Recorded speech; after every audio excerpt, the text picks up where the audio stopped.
Assalamualaikum warahmatullahi wabarakatuh. Berjumpa kembali dengan saya Pak Anggi di channel media PPKN Online.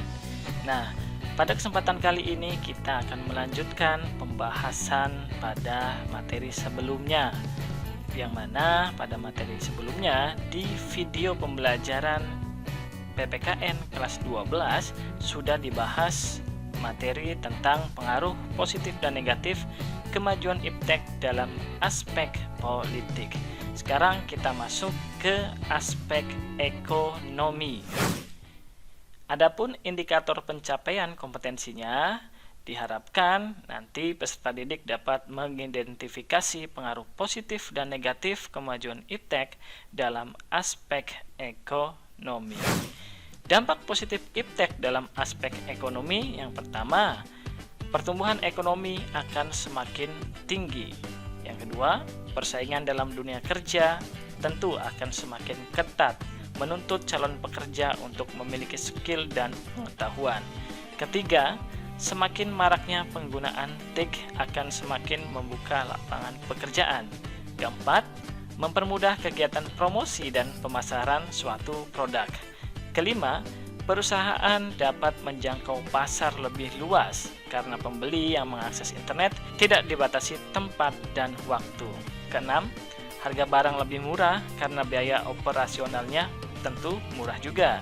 Ketujuh, pemanfaatan teknologi untuk membuat layanan baru dalam perekonomian dan bisnis seperti internet banking, SMS banking, dan e-commerce. Kedelapan, makin meningkatnya investasi asing dan devisa negara. Selain itu, dampak positif dari adanya perkembangan iptek ini tentu akan dapat membantu dan mendorong kegiatan produksi. Antara lain kebutuhan mesin-mesin produksi, bahan baku untuk produksi, dan bahan penolong untuk produksi. Tentunya dengan iptek juga akan dapat memperlancar dan memberikan kemudahan distribusi barang. Dan iptek dapat memberikan kemudahan konsumen dalam pemenuhan kebutuhan serta memperoleh barang yang dibutuhkan secara cepat. Adapun dampak positif iptek dalam aspek ekonomi yang lainnya dapat kalian lihat pada layar berikut.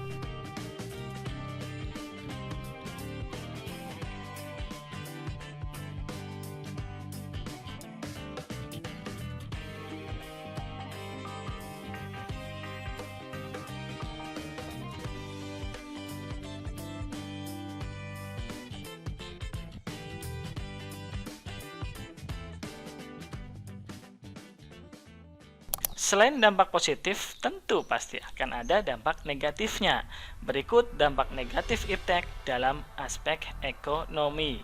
Yang pertama, terjadinya pengangguran bagi tenaga kerja yang tidak mempunyai kualifikasi yang sesuai dengan yang dibutuhkan. Yang kedua, munculnya sifat konsumtif dan sifat boros. Ketiga, adanya penipuan jual beli online. Keempat, akan semakin banyaknya produk asing masuk ke dalam negeri yang mengakibatkan makin terdesaknya barang-barang lokal dan kalah bersaing. Kelima, perekonomian akan dikuasai dan disetir oleh pihak asing. Keenam, akan timbul kesenjangan sosial yang tajam akibat dari adanya persaingan bebas. Dan yang ketujuh, sektor perekonomian rakyat yang diberikan subsidi semakin berkurang. Nah, mungkin itu saja yang dapat disampaikan dalam pertemuan di video pembelajaran kali ini.